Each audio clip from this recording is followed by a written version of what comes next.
کمی ښځې چې خپل خاوند سره تعلق خوي هغه د دنیا د سړو السلام علیکم ملګرو سبا جعلي پیران راوتی دي او ډمې راوتی دي د پلانې ډم راغلی دا ډېر مشهور پیر دی نو او 15,000 روپۍ لور کې دی باندې د موږ سوشل میډیا ولرونه ورزي او دی سر 15,000 روپۍ دغه مسجد نو شرمای نو دی باره کې مفتي منیر شاکر څه خبرې کړي دا ویډیو ګورو مخکې ملګرو سي لازمي شیر راځي مفتي منیر شاکر څه په دی باره کې څه ویلي پروا نه ساتي خو چې کله ښځې د خپل خاوند سره تعلق خراب شي نو هغه د علاقې او د کلي جاروکش سره هم یاري کوي هغه د خپلې بنګلې د بنګیانو سره هم یاري جوړوي دا هغه د کنجرې ښځې مثال دی چې دا نه پیژني چې دا زما خاکروب دی دا زما نوکر دی دا زما خادم دی دا خو الله تعالی زما د خدمت دپاره پیدا کړی دی نو نه ګوري و هر چاته خپل ځان بیزته کوي مسلمانو ژوندی الہ خدای پرېښی دی او مړو ته او قبرونو ته او زیارتونو ته او پیرانو ته او سرکاري خلقو ته تمه ده په دې کې د خلکو عزتونه لوټ شو د خلکو ایمان څوک چې دی نو د بچو دپاره سوالونه کوي څوک د دانو دپاره کوي څوک د بیمارو دپاره کوي بس یو سلسله روانه ده او خلک هم په دغه طرف باندې روان دي دغه لاره باندې سیده روان دي نو زموږ دپاره څه کول پکار دي چې موږ د دې مخنیوي وکړو ځان دې وساتو دغې دپاره خبر مفتي صاحب نه والي بسم الله الرحمن الرحیم ټولو نه اول خبره خو دا ده چې دا د یوازې د مومندو المیه نه ده دا د ټول عالم اسلام المیه ده کله چې په کم قوم کې ذاتی کمال ختم شي کله چې په یو قوم کې ذاتی توره غیرت کمال نوي نو هغه بیا د پلارونو نیکونو په کمال باندې فخرونه کوي د پلارونو او د نیکونو په باندې فخر صرف هغه قوم کوي چې هغوی خپله کمال نه خالی وي ځکه چې که خپله کمال چا کې وي نو خلک بیا د تعریف کوي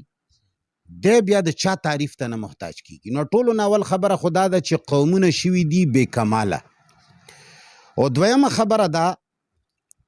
چې کله تعلق الله سره جوړ شي نو الله دومره لوی دی دومره عظیم دی دومره ښکلی دی دومره ورکړې والا دی دومره سوال قبلولو والا دی دومره حاجت روا دی دومره لوی مشکل کشا دی دومره لوی طبیب دی دومره لوی ډاکټر دی دومره لوی حکیم دی چې کله هغه سره د سړي تعلق جوړ وي نو سړي ته بل څوک اډو غټ ښکاري نه کمې ښځې چې خپل خاوند سره تعلق خوي هغه د دنیا د سړو هیڅ پروا نه ساتي خو چې کله ښځې د خپل خاوند سره تعلق خراب شي نو هغه د علاقې او د کلي جاروکش سره هم یاري کوي هغه د خپلې بنګلې د بنګیانو سره هم یاري جوړوي هغه د خپلې بنګلې خدمتګاران هم د هغوی په مخ کې هم خپل عزت خرابوي ځکه چې د خپل خاوند نه جدا شي نو مسلمان د خپل رب نه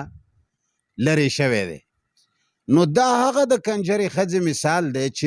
دا نه پیژني چې دا زما خاکروب دی دا زما نوکر دی دا زما خادم دی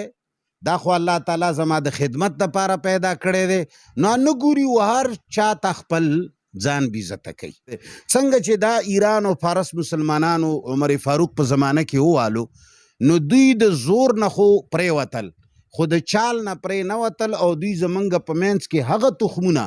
چې مونږ د ژوندي الہ او د ژوندي رب نه منع کړو او مونږ یې مړو خدایانو ته ودرولو داسې روایات یې جوړ کړل چې پلنکي قبر ته ودرېږي دومره ثواب دی داسې روایات یې جوړ کړل چې قبر له ورکشي هغه تا ګوري داسې روایات یې جوړ کړل چې قبر والا ستا خبرې اوري داسې روایات یې جوړ کړل چې وروره دا رارسي مددونه کوي په دې 1400 کالو کې اعتقاد د وجې نه چونکې عقیدت یو داسې شی دی چې هغې ته بیا برایي سړي ته برایي نه ښکاري 1400 سال کې مسلمانو دا معلومه نه کړه چې کم مړي موږ سره کمه ښېګړه وکړه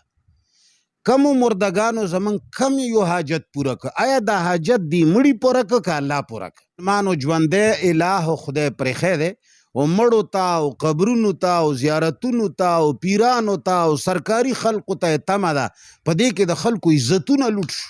د خلکو ایمان لاړو ګوره مسلمان چې مسلمان پاتې وی نو وانتم الاعلون ان کنتم مؤمنین. الله فرمایي چې تاسو به مؤمنانو همیشه غالب وئ په ټولي دنیا، خو که تاسو مؤمنان وئ. نن مسلمان غالب نه دی. نن موږ په هر ملک کې چې یو موږ مغلوب یو. مسلمان په خپل ملک هم خپل اختیار نشي چلوي. ولی موږ مومن مسلمان پاتې نه یو. د قرآن کریم په د دستور د منشور مطابق موږ خپل رب پرېښی دی. موږ د خپل آقا نه باغیان یو. موږ څوک د امامانو منلو والا یو، څوک د صحاباو منلو والا یو، څوک د بزرګانو پوجا پاټ کوو. امت داسې کوږ شوی دی. نو دا ډیره لویه المیه ده چې تر څو پورې موږ یو الله نه دی رانیولی، به دغسې مغلوب وو، موږ به دغسې ذلیل وو، موږ به دغسې کله به د یوه خان دربار کې سجدریز وو، کله به د یو افسر په دربار کې سجدریز وو، کله به یو قبر ته ښکته پورته کیږو، کله به یو پیر ته ښکته پورته کیږو. ښځې به هم جدا ذلیلې وي، سړي به